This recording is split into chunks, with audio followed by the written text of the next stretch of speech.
ஏன் இங்கே வந்தாய்? யுத்த காலத்திற்கு ஏன் வந்தாய்? தாவீது சொல்லுகிறான், நான் வந்ததற்கு ஒரு முகாந்திரம் இருக்கிறது. இஸ்ரவேலின் ராணுவங்களின் தேவனை நிந்தித்துக் கொண்டு ஒரு மனிதன் நின்று கொண்டிருக்கிறான். நீங்கள் எல்லோரும் வேடிக்கை பார்த்து பயந்து கொண்டிருக்கிறீர்களே, எனக்குள்ளே ஒரு அக்கினி பற்றி எரிந்து கொண்டிருக்கிறது. நான் வல்லமையிலே தரிப்பிக்கப்பட்டிருக்கிறேன். சாமுவேல் என் மேலே தைல குப்பியை உடைத்து அவர் என்னையை ஊற்றின பொழுது பரிசுத்த ஆவியானவர் என் மேலே இறங்கி இருக்கிறார்.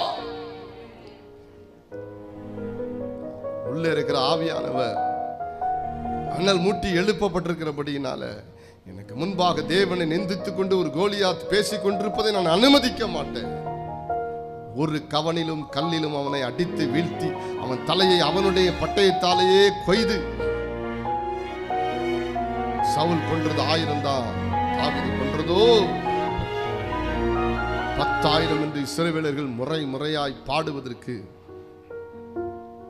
காரணம் தாவீது அல்ல, தாவீதுக்குள் இருந்த அபிஷேகம்.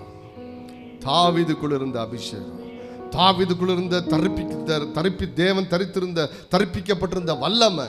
சகோதரி, நன்றாக கேட்டுக்கொள்ளுங்க. உங்களுக்குள்ளே ஒரு அபிஷேகத்தை, ஒரு வல்லமையை கர்த்தர் கொடுத்திருக்கிறார்.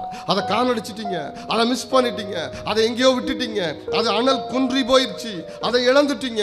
ஆனா புதிய ஏற்பாட்டு சபையை நன்றாய் கேட்டுக்கொள். அந்த வல்லமை உங்களை விட்டு வெளியில போகல, அது உங்களை விட்டு விலகி போய்விடவில்லை. உங்களுக்குள்ளே ஆவியானவர் ரொம்ப துக்கத்தோடு உட்கார்ந்து இருக்கிறார். நீங்கள் மனம் திரும்பும் போது, நீங்கள் எழும்பும் போது, நீங்கள் உங்களை சுத்திகரித்துக் கொள்ளும் பொழுது ஆண்டவருடைய வல்லமை மீண்டும் உங்களுக்குள் இருந்து மகிமையா எழும்புகிறது. அவருடைய வல்லமையை நித்தமும் தேடுங்கள். அபிஷேகம் அனல் கொண்டு எழும்புகிறது. அதோடு விசுவாசம் வருது. முன்னாடி இருக்கிற எந்த கோலியாத்தையும் அடிக்கத்தக்க ஒரு வீரியம் உங்களுக்குள்ள உண்டாகிறது. உள்ள இருக்கிற அக்கினி அப்படிப்பட்ட அக்கினி, சாதாரண அக்கினி அல்ல.